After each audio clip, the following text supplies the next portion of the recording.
Welcome to the final part of Mega Man X5. It's been a fun ride, but we have to end things right here, right now. So I'm going to start things off by making sure my 4th armor's intact. Want to get the Buster Plus upgrade up there. And yeah, here we go. I do like this song. I wish this song would have played in the other stages instead of that soap opera music. I don't know what that was about. But here we go. It's boss rush time. Well, not yet. We still got some platforming to do. Then boss rush time. This part of the stage is very simple. You want to watch out for the spikes as they will kill you in one hit. And you got this big guard droid coming up that is seemingly invincible. Even the Buster can't kill him. Damn, I always hate those kinds of robots. And you also got these fireflies, I think. They're just glowing balls of light in the air. You want to watch out for them, even though they're kind of hard to see at points. But here we are, the boss rush of Mega Man X5. And wouldn't you believe that the boss rush here is actually really annoying? Look at the health bar.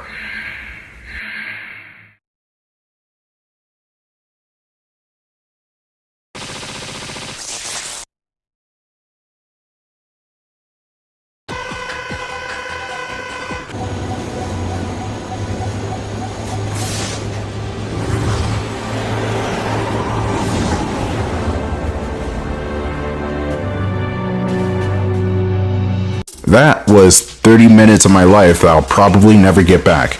But hey, at least I condensed it all into 10 seconds for your conveniency. But no, seriously, that boss rush, man, there has to be a quicker way to get through that, because it's really just 20 to 30 minutes of going through the bosses again with higher health bars. This is one of the main reasons why I never look forward to boss rushes in any Mega Man game. Oh, including X7. Oh no! The load times in that game sucks. In fact, that whole game sucks. I don't know why I'm downplaying it. I'm honestly not looking forward to the rest of the X games. Except for maybe X8. I'm genuinely curious if that game is good or not. People say X8 is good, but I don't know. I don't know. It looks kinda iffy. And that game is also following 2 really bad sequels, so pardon my skepticism. But anyway, here's the classic series staples of Yoku blocks. Blocks that just disappear and reappear all over the place, and you have to time your jumps well. I want to say this is the only time in the X series they come... Oh god! I want to say this is the only time in the X series they appear in, and they also make a reappearance in the Zero series too. And they're even more annoying in the Zero series, but somehow I tolerate that even more because... I don't know, it's weird.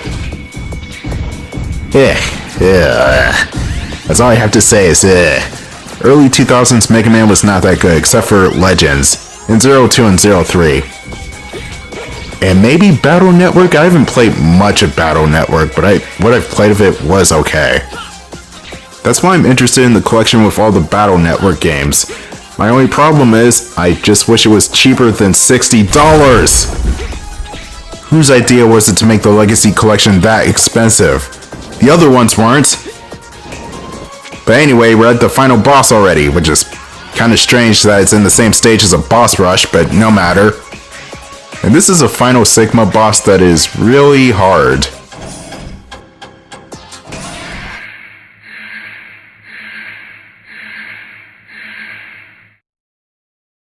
Yay, he was a Jedi, then he was Wolverine, then he was Captain America, and now he's Falcon.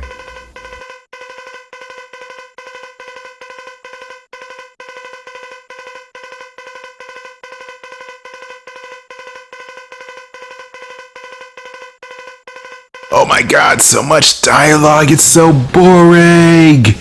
Anyway, Sigma's first form is really tough. You know, I'm just gonna say it right now, Sigma in this game is probably the hardest Sigma boss fight in the whole entire series. He's got many of his abilities from X1 where he just jumps off the wall, but he hits like a tank. And he's also got these fireballs that he shoots out at you. As Full Armor X with all the hard upgrades, you'll still die in like 5 hits if you're not careful. So I'm not even gonna try to buster him, I'm gonna use his weakness, which is the Tri-Thunder. At least for the first form. I don't know what his second form weakness is. I'm sure I'll find out in a minute. Okay, and he's got this move, which I hate because he likes to mix it up a bit, and he does truckloads of damage with it. When he shoots the wave high, you just duck underneath it and you'll be fine. When he shoots low, then you have to wall jump over it. And then he likes to shoot both high and low, in which you have to wall time your wall jump. And that is tricky to do. Mostly because the energy waves come at you super quickly. Oh, thanks, Sigma, you dick. Ah, jeez, that move where he shoots high and low, man, that is frightening. But the battle is not over yet, as there is another form, and is even more of a pain in the ass.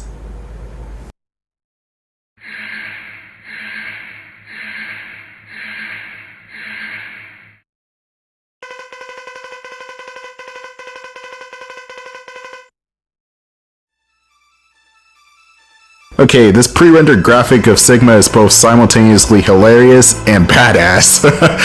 Look at it! It looks so out of place, like it should be in the Sonic 3D Blast game or something. Now, Sigma Phase 2. Yikes. Just yikes. Where do I even begin? Well, these giant freaking fists that like to get in your way and fuck you up a bit. They do a lot of damage, and you're better off just destroying one of them so you can use the other one to get up to the crystal core, or Sigma's face, basically. These energy balls track your current location and they shoot out in fours, so you have to move around the room. The room is immediately hard to move around in because it's kind of tight.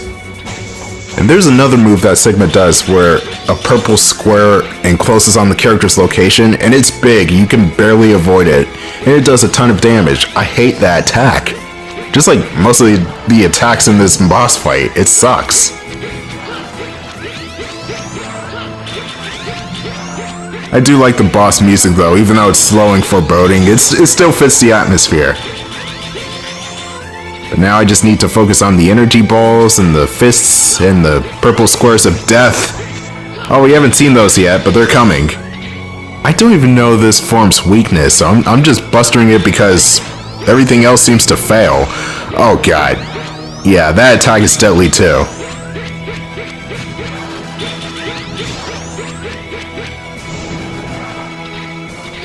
Okay, that's enough of that attack. Oh no, they're the squares! The squares! I don't even know how you can reasonably avoid that without taking another hit because they spawn so rapidly. So, 2 hours later, because I have to fill up my E-tanks again, and it starts me at the boss door, yeah, I actually beat this guy this time. Did I mention he's hard? I still don't know his weakness. Actually, I think the Buster might be his weakness. Then again, all the weapons in X5 are just kind of middle of the road. They're not really that great. Tri-Thunder is okay, and Darkhold is situational for Sigma Fortress 1, but that's about it.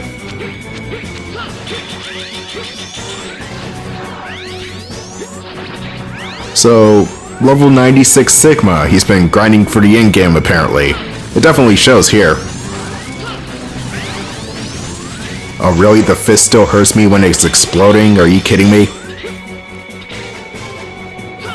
It's only a matter of time before I take him down.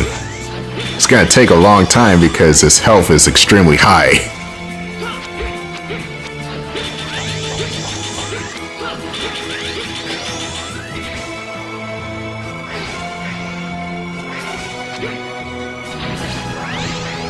Yeah, I can never tell where those fists are going. Sometimes they aim straight at you, other times they just hover on the sides of the screen. So, you want to destroy them? Oh god, I hate this move, I hate this move. Somehow I avoided that, no problem. Okay, not right there, not right there, never mind. I suck at dodging those, they are really, really tough to dodge in certain locations.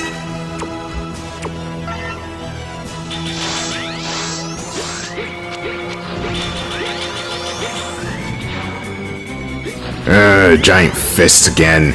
And he's gonna turn into wireframe more and more as the battle goes on. Whenever he does that, you cannot hit him. Even though in X2 you could hit him and he was wireframe in that game. And that's why X2 is great. And X2 is heavily criticized, and for good reason. That game is not perfect, but I think X2 is underrated. X3, on the other hand, it's still better than this game. But I don't like it as much as the first two games or X4. Oh boy, we're really cutting it down to the wire. I'm out of energy for my E-tanks. So I better kill him now. Oh, Jesus! Not only do the fists do damage by just colliding into you, but you also get smashed into the wall, which does another bit of health. Oh, and this... I forgot he does this move. The hands will occasionally discharge electricity. Also hard to avoid and hits like a tank. And people say that X3's final boss was tough. Oh please, this guy is a nightmare. But there we go, X5, it's done. Yay. The good news is I never have to play this game again. But the bad news is the next Mega Man game is going to be X6. Woo! No wonder why this took me 2 years to actually record this.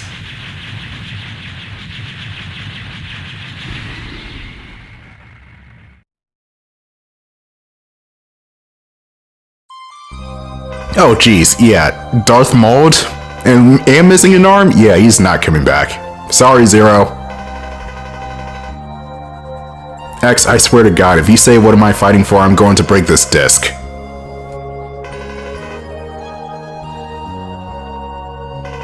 Okay, random Sigma head, or whatever the hell that thing is. Oh no! You could just move out of the way, X. Or get shot in the chest and die. Good job, hero of the story, 10 out of 10. Yeah, let's let Zero get the killing blow, because why not?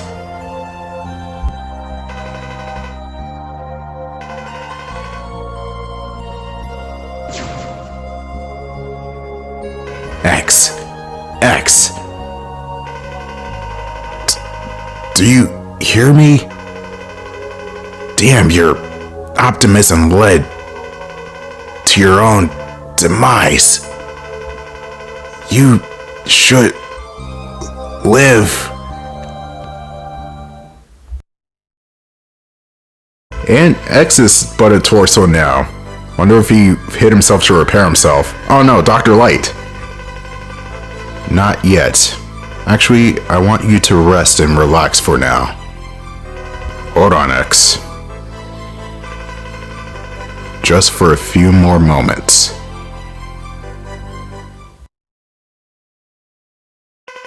Three years from then, even though it was technically 3 weeks later in Mega Man X6. Actually, we'll get into that when we get to Mega Man X6.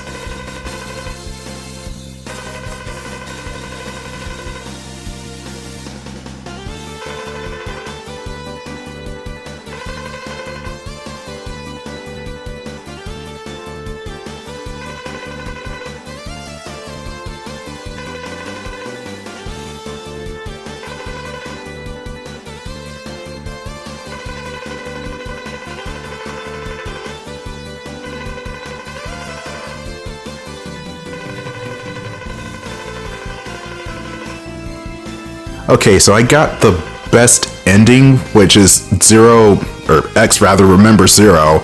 And there's like a moderate ending where X is alive, but he forgets about Zero. And then there's the bad ending where Zero awakens and destroys the world.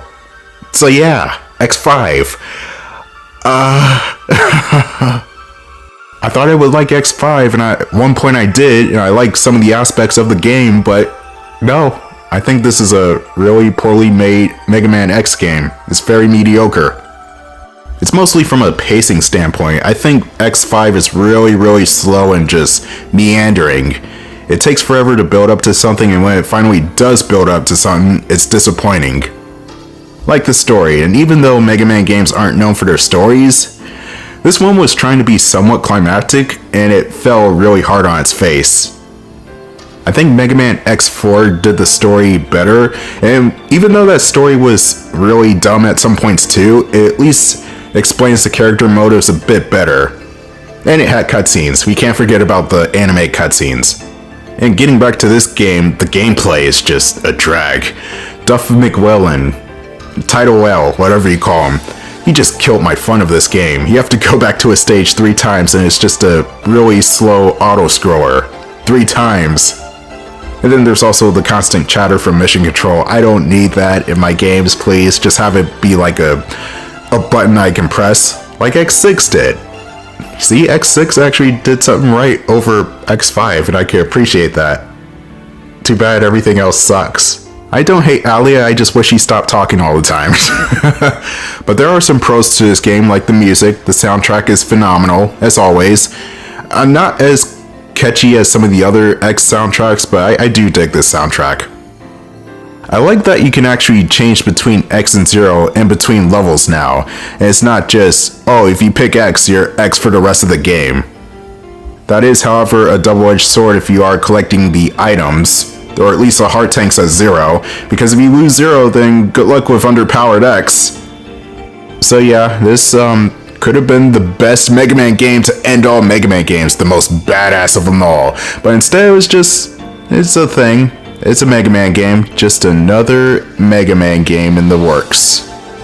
So yeah, the next Mega Man game is indeed X6, but I won't be getting to that soon. Probably during the summer. I do intend on finishing the Mega Man X series by the end of December. I won't hold off on any more of these games if I don't have to. But X6 is not going to be the next game I play for this series. I promise you there's going to be some good games in between now and then. But until then, my name is Don, and this has been a mediocre thing. Can't even call it a game. I don't know what this is. I'll see you next time.